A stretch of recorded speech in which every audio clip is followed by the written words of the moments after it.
എല്ലാവർക്കും സ്ട്രോബെറി ചാനലിലേക്ക് സ്വാഗതം. ഞാൻ ഗീതു. ഒരു കുക്കർ ഉണ്ടെങ്കിൽ നല്ല പെർഫെക്റ്റായി വളരെ പെട്ടെന്ന് മുട്ട പുഴുങ്ങാം. ഇനി മുട്ട പുഴുങ്ങുമ്പോൾ ഒരിക്കലും ഫ്ലോപ്പ് ആവില്ല. മുട്ട പുഴുങ്ങുമ്പോൾ പലതരം പ്രശ്നങ്ങൾ ഉണ്ടാവാറുണ്ടല്ലോ. മുട്ട പൊട്ടിപ്പോവുക, മുട്ടയുടെ അകം വേവാതിരിക്കുക, മുട്ടത്തോട് പൊളിക്കുമ്പോൾ മുട്ടവെള്ള ഉൾപ്പെടെ പോരുക. ഈ വക പ്രശ്നങ്ങളൊന്നുമില്ലാതെ നല്ല പെർഫെക്റ്റായി കുക്കറിൽ നമുക്ക് മുട്ട പുഴുങ്ങാം. വെറും 2 മണിക്കൂറിൽ നല്ല കട്ട തൈര് കുക്കറിൽ എങ്ങനെ തയ്യാറാക്കാം എന്നതിനെക്കുറിച്ചൊരു വീഡിയോ ചെയ്തിട്ടുണ്ട്. കാണാത്തവരൊന്ന് കണ്ടു നോക്കുക. വീഡിയോയിലേക്ക് കിടക്കുന്നതിന് മുന്നേ നിങ്ങൾ ഈ ചാനൽ ആദ്യമായാണ് കാണുന്നതെങ്കിൽ സബ്സ്ക്രൈബ് ചെയ്യാൻ മറക്കരുത്. അതുപോലെ തന്നെ ഞങ്ങളുടെ തുടർന്നുള്ള വീഡിയോസിൻ്റെ നോട്ടിഫിക്കേഷൻസ് കിട്ടുമ്പോൾ വീഡിയോസ് കണ്ട് ഞങ്ങളെ തുടർന്ന് സപ്പോർട്ട് ചെയ്യുമെന്ന് പ്രതീക്ഷിക്കുന്നു. മുട്ട പുഴുങ്ങാനായി ഒരു കുക്കർ എടുത്തിട്ടുണ്ട്.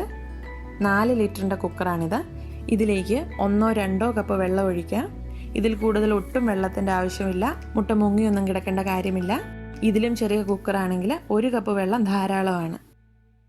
ഇനി ഇതിലേക്ക് വേണമെങ്കിൽ 2 പിഞ്ച് ഉപ്പ് ചേർക്കാം, 1/4 ടീസ്പൂൺ വിനെഗർ ചേർക്കാം. ഇവ ചേർത്താലും ചേർത്തില്ലെങ്കിലും നല്ല പെർഫെക്റ്റായി തന്നെ മുട്ട പുഴുങ്ങിയെടുക്കാം. അതുകൊണ്ട് ഞാനിവിടെ ഇവ രണ്ടും ചേർക്കാതെയാണ് മുട്ട പുഴുങ്ങി കാണിക്കുന്നത്. പുഴുങ്ങാനായി 4 മുട്ട എടുത്തിട്ടുണ്ട്. 2 തരം മുട്ടകളും എടുത്തിട്ടുണ്ട്. 2 ബ്രൗണും 2 വൈറ്റും. ഞാനിവിടെ കോഴിമുട്ടയാണ് എടുത്തിരിക്കുന്നത്. ഇതേ രീതിയിൽ താറാവ് മുട്ടയും കാടമുട്ടയൊക്കെ പുഴുങ്ങാം. ഇനി ഇവ ഓരോന്നായി മെല്ലെ കുക്കറിലേക്ക് വയ്ക്കുക. ഫ്രിഡ്ജിൽ നിന്നും നേരിട്ടെടുത്ത് കുക്കറിൽ വെച്ച് പുഴുങ്ങരുത്. അതൊരു അരമണിക്കൂറേലും റൂം ടെമ്പറേച്ചറിൽ വെച്ചതിന് ശേഷം പുഴുങ്ങുക. ഇപ്പോൾ നമ്മൾ ഒഴിച്ചിരിക്കുന്ന വെള്ളം മുട്ടയുടെ പകുതി ഭാഗം പോലും മുങ്ങിയിട്ടില്ല. ഇത്രയും വെള്ളം ആവശ്യമുള്ളൂ. മുട്ട മുങ്ങിയൊന്നും കിടക്കേണ്ട കാര്യമില്ല. ഇനി കുക്കറിൻ്റെ അടപ്പ് വയ്ക്കാം. ഒരു മീഡിയം ഫ്ലെയിമിലിട്ട് വേവാനായി വയ്ക്കാം. വളരെ കുറച്ച് വെള്ളമേ നമ്മൾ ഒഴിച്ചിട്ടുള്ളൂ. അതുകൊണ്ട് വളരെ വേഗത്തിൽ തന്നെ പ്രഷർ വന്ന് വിസിലടിക്കും. കുക്കറിൽ 1 വിസിൽ വന്നാൽ മതി. അപ്പോൾ തന്നെ ഫ്ലെയിം ഓഫ് ചെയ്യാം. പലരുടെയും കുക്കർ പല ടൈപ്പാണല്ലോ. അപ്പോൾ ഈ രീതിയിൽ 1 വിസിലിന് ഫ്ലെയിം ഓഫ് ചെയ്ത് നോക്കുമ്പോൾ മുട്ടയുടെ അകം പൂർണ്ണമായി വേവായില്ലെന്ന് കണ്ടാൽ അടുത്ത തവണ വേവിക്കുമ്പോൾ 1 വിസിലിന് ശേഷം ലോ ഫ്ലെയിമിലിട്ട് 1 മിനിറ്റ് കൂടി വേവിക്കുക. ഈ സമയം കൊണ്ട് തീർച്ചയായും മുട്ട വേകും. ഇനി ഇതിനുള്ളിലെ പ്രഷർ പോകാനായി മാറ്റിവെക്കാം.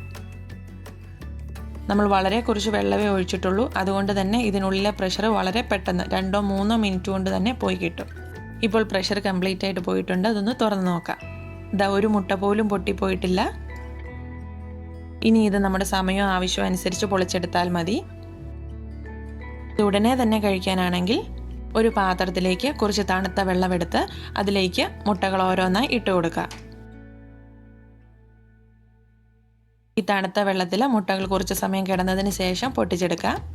അതുമല്ലെങ്കിൽ ഇതിൽ നിന്നും ചൂടോടുകൂടി തന്നെ എടുത്ത് ഇതുപോലെ പൊട്ടിച്ചെടുക്കുക. ഈ മുട്ട ചൂടോടുകൂടി തന്നെ പൊട്ടിച്ചെങ്കിലും നല്ല പെർഫെക്റ്റായി തന്നെ കിട്ടിയിട്ടുണ്ട്. എല്ലാ മുട്ടകളും ഇതുപോലെ ചൂടോടുകൂടി തന്നെ പൊട്ടിച്ചാൽ പെർഫെക്റ്റായി കിട്ടണമെന്നില്ല. ഇതിപ്പോൾ നല്ല മുട്ട ആയതുകൊണ്ടാണ് ഇത്ര പെർഫെക്റ്റായി കിട്ടിയിരിക്കുന്നത്. അതുകൊണ്ട് ഏറ്റവും സേഫ് തണുത്ത വെള്ളത്തിലിട്ട് കുറച്ചൊന്ന് തണുപ്പിച്ചതിന് ശേഷം പൊട്ടിച്ചെടുക്കുന്നതാണ്. ഇതിപ്പോൾ ഞാൻ തണുത്ത വെള്ളത്തിലിട്ടിട്ട് ഒരു 10 മിനിറ്റ് കഴിഞ്ഞിട്ടുണ്ട്. ഇനി ഇത് ഓരോന്നായി പൊട്ടിച്ചെടുക്കാം. മുട്ടയുടെ എല്ലാ ഭാഗങ്ങളും മുകളും താഴും സൈഡും എല്ലാം ഇതുപോലൊന്ന് ഇടിച്ച് പൊട്ടിച്ചെടുക്കാം. അങ്ങനെയാകുമ്പോൾ ഇതുപോലെ വളരെ ഈസി ആയിട്ട് മുട്ടത്തോട് പൊളിച്ചെടുക്കാം.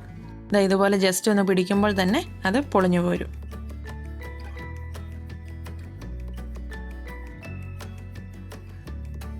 നല്ല രീതിയിൽ മുട്ട പുഴുങ്ങി കിട്ടിയിട്ടുണ്ട്.